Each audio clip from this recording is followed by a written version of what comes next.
Good morning, good evening, and good day. Thank you so much for watching Attack Power Gaming. Today we're going to address the question, what is the role of artillery in today's meta? Should you be using it? Are you missing out? Or are you using it too much? If you enjoy this content, hit that like button and subscribe. It's free to you and really helps the channel out. Let's dive right in.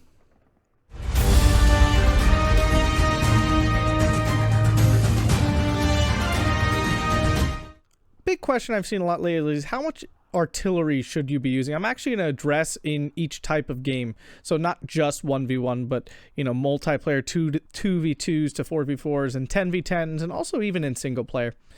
So let's start with single player. Should you be using artillery? So you're playing those army general campaigns and stuff, and you know, the game gives you artillery brigades, you know, batteries of artillery, and the answer is absolutely yes. Artillery against the AI is extremely effective. The thing is, you do have to be careful with it because the AI will aggressively go after your artillery if you're not careful with it. You need to move it whenever it attacks. You should try to move it somewhere new. Remember though, the AI kind of has like God information, so they do kind of always know where things are, even though they don't. They kind of do. So just be prepared that your artillery, if the AI has artillery to counter, will counter. It will not just sit there and get artied out of the game. It will aggressively go after your artillery to kill it if it has any means to do so. So you should use them though. Like, I mean, they really can be super effective, especially when you're playing battles that the enemy doesn't have any artillery. You can really devastate the enemy AI if you kind of like, especially in a defensive position, of course.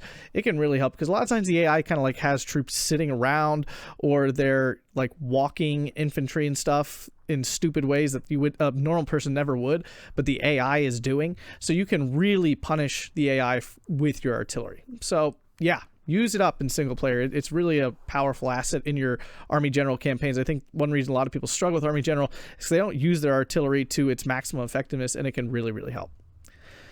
So continuing on to 1v1s.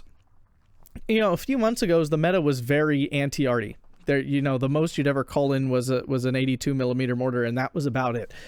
And, you know, that if you did anything more, people gave you like a funny eye, like 120mm mortar, really weird. You still don't really see this, but here, your 81mm mortars, 82mm really.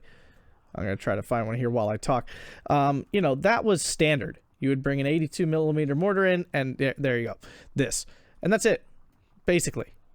You know, that was what you expected to have. Maybe one other piece of artillery, probably off map of some sort, you know, some sort of crazy good off map like this or something like that. And that's all. That's what you brought. Nowadays, the landscape is definitely changing. Now, off map is still very, very effective in 1v1. The reason why off map is generally preferred in 1v1 is because you don't get as much time to grind the value out of your regular artillery. So you don't get as much time to like use the artillery, and therefore the artillery is not getting as much point value and grind value as it would in a longer team game of some sort, right? If you're expecting the game to end around 25-30 minutes because, you know, one person's playing Maverick and one person is playing balanced, you know, the artillery will not have the same amount of time to really grind out the value that you need to grind out to be worth the points. On the other hand, off map, the effect is immediate, right? You immediately get this value. You get, you know, how 120 152mm shells dropping on the battlefield. So you get that effect very immediately. So you definitely are getting, you know, unless it gets shot before it drops its other charges, you're getting the value out of it, which is why off map is often preferred. But lately, there's been a shift in the 1v1 meta where there's really a lot more artillery usage. And I'm not just talking mortars. I mean, of course, still mortars, 82mm mortars, but I'm talking things like rocket artillery, Katyushas, but even heavy stuff, you know, these heavier things up here, such as, you know, just any sort of 150mm artillery that the Germans use specifically, you know, that kind of average heavy arty. I'm blanking on the name right there. The FH-18. This. You know, these are starting to show up a little bit more. You know, even the medium artillery too, SK-18s, your 105mm mortar, the medium stuff. This is starting to show up. The reason being is in these really fast-paced kind of Maverick games versus, like, say, balanced, what happens is, you know, you have all those extra points in B, and if you call in just one or two pieces of artillery, so say one of this 150mm artillery or something of that nature, what this stuff can really do is kind of deny your balanced opponent from getting back into the game by basically bombarding points, to keep the enemy directly off of a point. You're in one of those towns and the line's right at, the line is right at that flag, and kind of just push back. All you gotta do is drop some arty on the opponent's side, and it's very likely that flag will stay in your control, at least for the time being. So there's that. And then also, of course, there's just the usual, like, stopping the balanced player from establishing a defense, right? They can't really use their support weapons effectively. They can't really use their static defensive weapons to blunt your offensive. So that's what the heavy artillery can do. It's not for like bombing infantry. It's not for those kind of things. It's for targeting anti-tank weapons that are killing your armored push. It's for targeting AA that is stopping your air from giving the advantage you need. It's for those uses, really, to really kind of augment your pushes.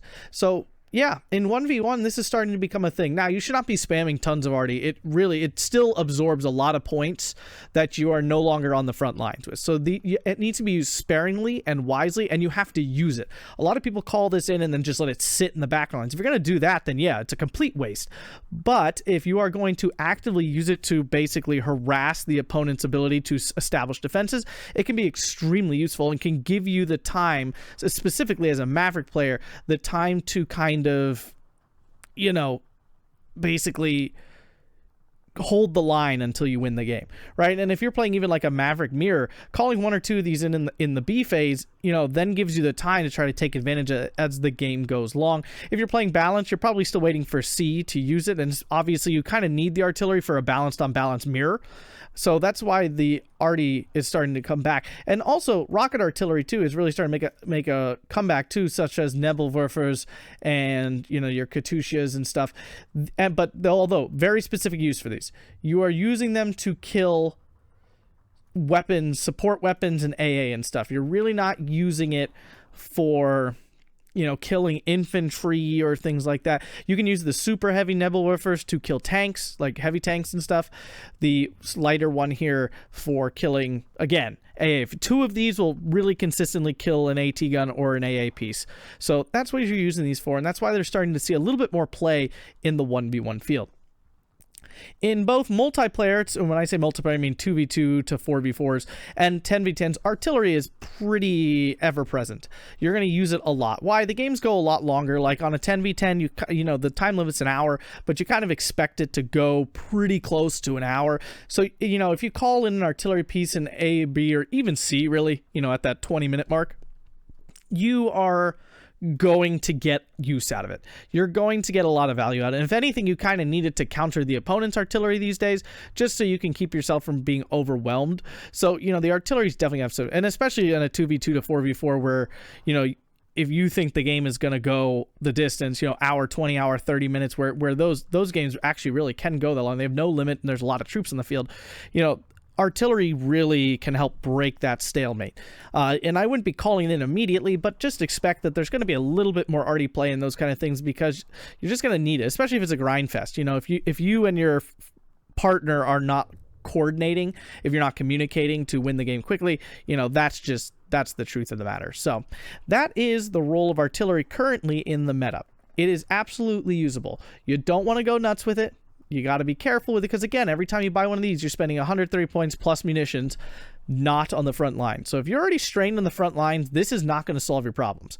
Let me be very clear about this. I see this all the time with new players. They call in a huge piece of artillery and they're already on the back foot. That is not the time to do it. It's when you're slightly on the front foot or you're in a stalemate position where neither side is making progress. That's when you want to be calling in that artillery. I hope this content was helpful. If it was, please hit that like button and subscribe, and have a fantastic day.